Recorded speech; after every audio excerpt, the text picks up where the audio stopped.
नाम, राम नाम, राम नाम।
तात हृदय धीरज धरहु, करहु जो अवसर आजू।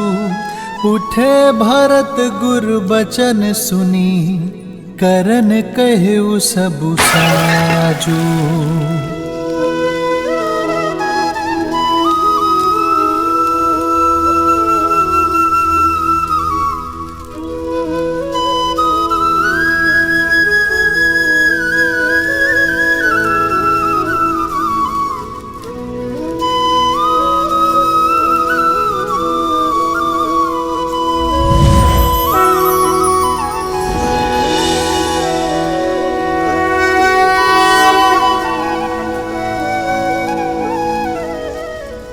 पिताश्री,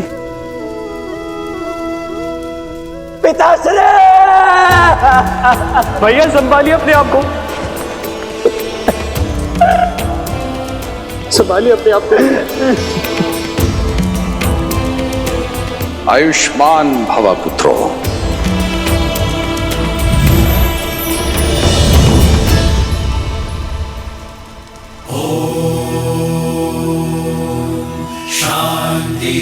शांति शांति अस्तु मा सद्गमय हंसो मा ज्योतिर्गमय। शांति शांति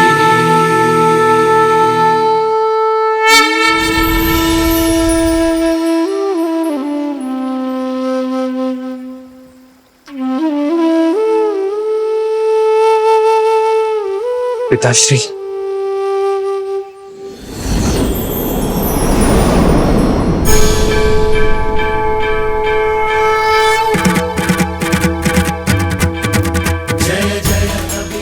मैं प्रसन्न हुआ मनु, वर मांगो। एक ही अभिलाषा है प्रभु, आप हमारे पुत्र के रूप में जन्म लें। राम नाम सत्य है, राम नाम सत्य है प्रभु।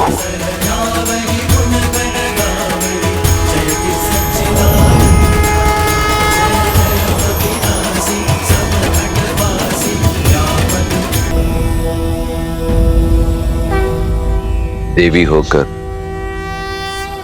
मृत्यु का शोक मना रही हैं। भूल गई अंत ही आरंभ है, और वैसे भी मृत्यु तो एक नए युग के आगमन के उत्सव का प्रारंभ होती है। दशरथ ने अपना संपूर्ण जीवन धर्म और कर्तव्य का आंचल थामा, अपने कर्मों से स्वयं को साधारण से महान बनाया, परंतु अब धरती पर उनका समय समाप्त हुआ और श्री राम का समय आरंभ। तो ये तो उत्सव का समय हुआ ना देवी? मैं दशरथ की मृत्यु का नहीं, एक मां की ममता की हत्या का शोक मना रही हूं महादेव। जगत जननी हूं ना, एक जननी के कर्मों ने मेरे हृदय को भेद दिया है। जिन आंखों में संतान सुख के सपने सजे थे, उन आंखों को वियोग से दृष्टिहीन बना दिया कैकेयी ने। दशरथ से उसके पुत्र और प्राण दोनों छीन लिए। इसमें किसी का दोष नहीं है देवी। श्रीमद् रामायण की इस गाथा में सभी पात्र अपना अपना कर्तव्य निभा रहे हैं। यदि कैकेयी ना होती, उसके दोनों वरदान ना होते, तो श्री राम को वनवास कैसे मिलता? कैसे करते श्री राम संसार में मर्यादा की स्थापना? वास्तविकता तो यह है देवी कि संसार को पाप के श्राप से मुक्ति दिलाने में कैकेयी और उसके दोनों वरदानों का अत्यंत महत्वपूर्ण योगदान है। उतना ही बड़ा सत्य यह भी है कि संसार को धर्म की शिक्षा देने वाली इस महान गाथा में कैकेयी का योगदान कितना बड़ा है, कितना महान है, ये वो स्वयं भी नहीं जानती। अपना नाम, अपना सम्मान, यहां तक कि अपने मन की शांति की भी आहुति दे दी उसने, और श्री राम के जीवन को संसार के उत्थान की ओर अग्रसर कर दिया। इसलिए संसार को यह स्मरण रखना होगा कि श्रीमद् रामायण की इस महान गाथा के लिए जितना महत्वपूर्ण श्री राम का त्याग है, उतना ही महत्वपूर्ण कैकेयी का स्वार्थ भी है।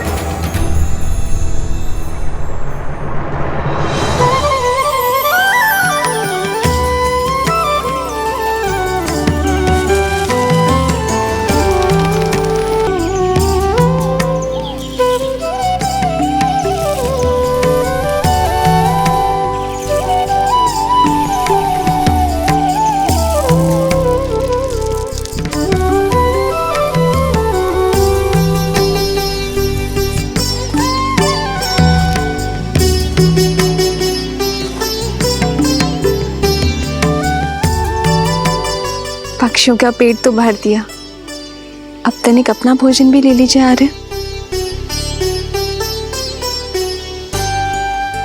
क्या देख रहे हैं आर्य? अपना सौभाग्य जो कदाचित अयोध्या के राजमहल में कभी नहीं देख पाता। कितनी सरलता से मिथिला की राजकुमारी होने का पद, अयोध्या की युवरानी होने की प्रतिष्ठा, सब कुछ पीछे छोड़ तुम इस विषम परिस्थिति में ढल गई, एक वनवासिनी बनकर। वनवासिनी नहीं, आपकी संगीनी आर्य और मेरी प्रेरणा भी। लीजिए। तुम्हारा भोजन कहाँ है सीता? पहले आप ग्रहण कीजिए, फिर मैं करूंगी। ये कैसे संभव है जब प्रेम, पद और परीक्षा एक समान है? तो फिर ये भेद क्यों सीता? बैठो। जन्म जन्म का है ये संगम, राम रतन सीता वैभव धन। एक है पौरुष, एक समर्पण, एक है रूप तो दूजा दर्पण। राम है लोचन, सीता दृष्टि, राम है बादल, सीता वृष्टि। राम सिया राम, सिया राम, सिया राम, राम सिया राम, सिया राम, राम सिया राम, सिया राम, सिया राम, राम सिया राम, सिया राम।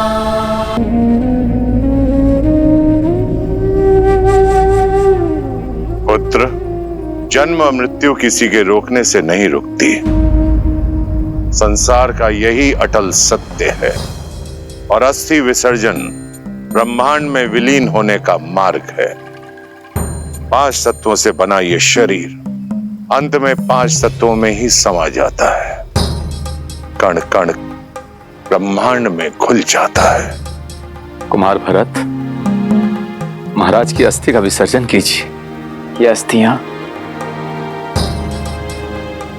केवल मेरे पिताश्री की ही नहीं, इक्ष्वाकु के वंशज अयोध्यापति महाराज दशरथ की है। इनकी अस्थियों का विसर्जन वही कर सकता है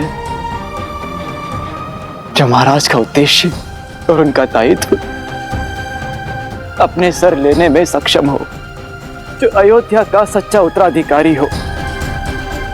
महाराज की अस्थियों का विसर्जन उनके ज्येष्ठ पुत्र के हाथों ही होना चाहिए, जो कि मैं नहीं, मेरे भैया राम हैं।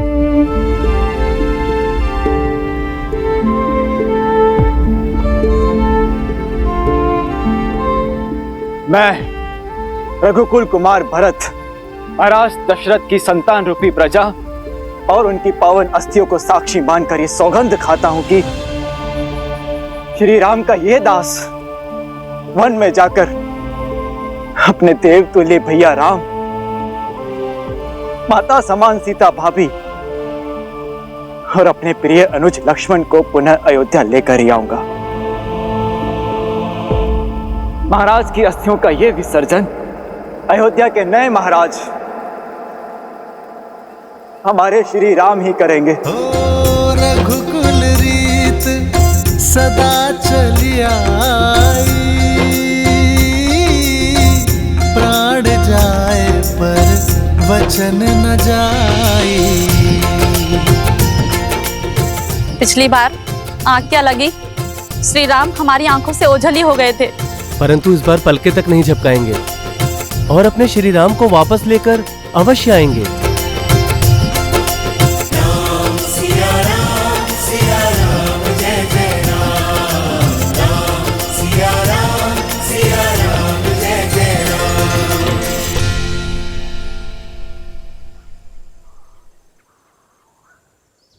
माता, आप दोनों रथ में बैठने की कृपा करें और हम इसी क्षण वन में जाकर अयोध्या की खोई हुई आशा, राम भैया, सीता भाभी और लक्ष्मण को पुनः ले आए। मेरे भैया और भाभी वन में पैदल ठोकरे खाते हो तो उनका ये दास रथ में बैठकर कैसे जाए? अतः मैं और शत्रुघ्न पैदल चलकर जाएंगे। जी आचार्य, मैं और भैया पैदल ही जाएंगे उन्हें लेने। आइए माता। रुकिए!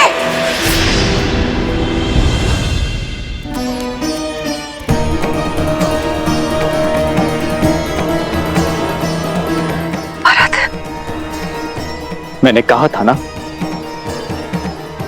कि मेरे समक्ष मत आना। तुम्हारे रोकने से ना ये धर्म रुकेगा, ना कर्म और ना ही ये अयोध्या। विनती है मेरी, और कोई स्वांग मत रचिए। मैं यहाँ आप सबको रोकने नहीं आई हूँ, आप सबके साथ चलने आई हूँ। जो अपराध मुझसे हुआ है उसे सुधारने आई हूँ, अपने राम को लेने आई हूँ। मेरा राम मेरे कारण यहाँ से गया ना, मेरे कहे बिना वो नहीं लौटेगा भरत।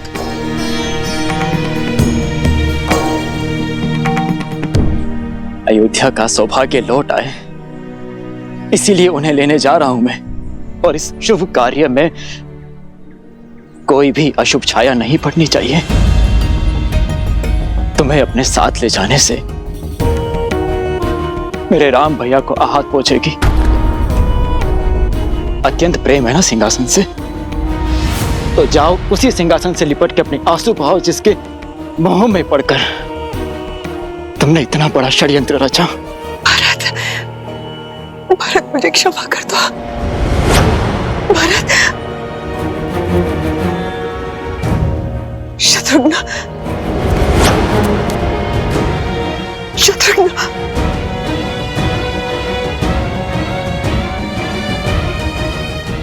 दीदी आप तो मेरा विश्वास कीजिए, मेरे हाथों बहुत बड़ा पाप हो गया दीदी। उस पाप को धोना चाहती हूँ, प्रायश्चित का एक अवसर दीजिए दीदी। राम ने भी राक्षसी ताड़का को एक अवसर दिया था दीदी, केवल एक अवसर दीजिए दीदी। मैं अपने राम से क्षमा मांगना चाहती हूँ, अपनी सीता से, अपने लक्ष्मण से याचना करना चाहती हूँ दीदी। जिस वचन की डोर के कारण उन्हें वनवास जाना पड़ा, उस डोर को तोड़ना चाहती हूँ दीदी। मैं अपना वचन वापस लेना चाहती हूँ, केवल एक अवसर दीदी।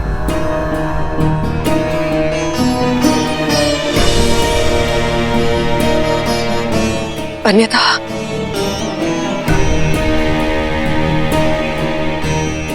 मैं यही अपने प्राण त्याग दूंगी दीदी, मैं अपने प्राण त्याग दूंगी।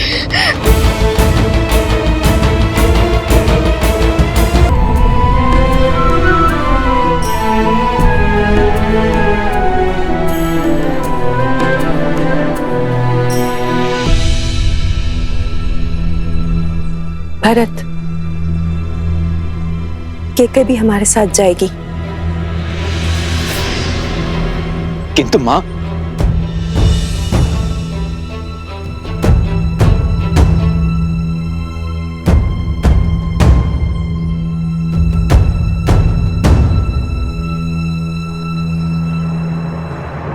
आदर्श और मर्यादा की है ये कथा महापावनम, काटे मद श्री से मिला दे श्रीमद् रामायणम, श्रीमद् रामायणम, श्रीमद् रामायणम।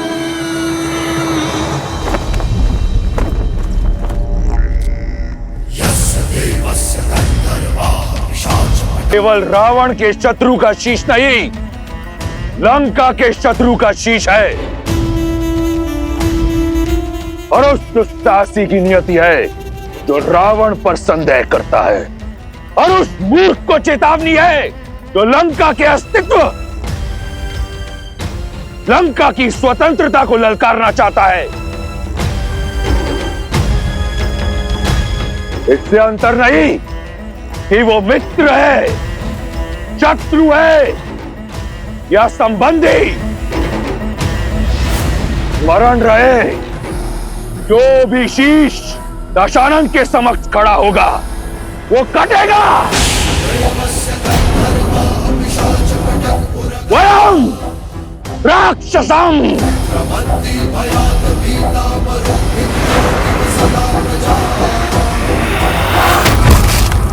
लंकेश दशानन की, लंकेश दशानन की, लंकेश दशानन की।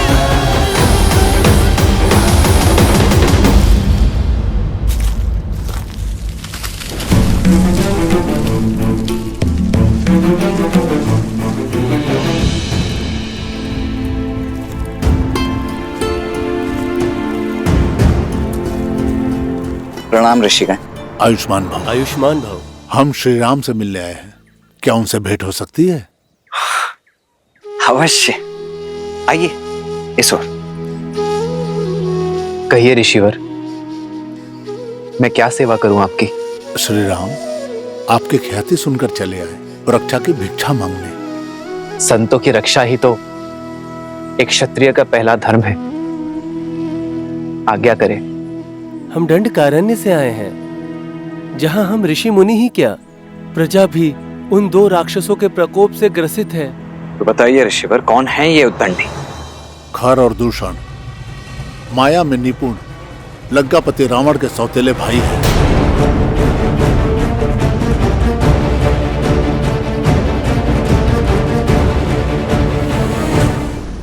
लंकापति रावण का केवल एक ही उद्देश्य है, भय और बल से संपूर्ण जगत को अपने अधीन करना, फिर चाहे धर्म और न्याय की बलि ही क्यों न चढ़े, आतंक की सीमा पार ही क्यों न हो जाए। श्री राम, जैसे आपने तारका वर्ण को ताड़का मुक्त किया, उसी प्रकार से हमारे वर्ण को भी घर और दूषण के आतंक से मुक्त कीजिए। प्रजा की सुरक्षा और संतों की सेवा ही रघुवंश की परंपरा है ऋषिवर। हम उनसे विमुख नहीं हो सकते। आप निश्चिंत रहिए ऋषिवर।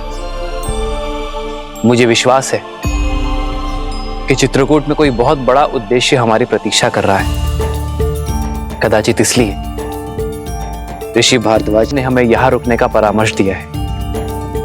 यदि आपकी आज्ञा हो तो चित्रकूट में अपना उद्देश्य समाप्त कर हम कुछ दिनों बाद यहां से प्रस्थान करेंगे। जैसी आपकी इच्छा। शब्दों से अधिक महत्व और कुछ नहीं। हमें विश्वास है जिनके कोई नहीं उनके श्री राम है। अब शीघ्र आइए श्री राम, और हमें रावण और उसके भाइयों के आतंक से मुक्ति दिलाइए।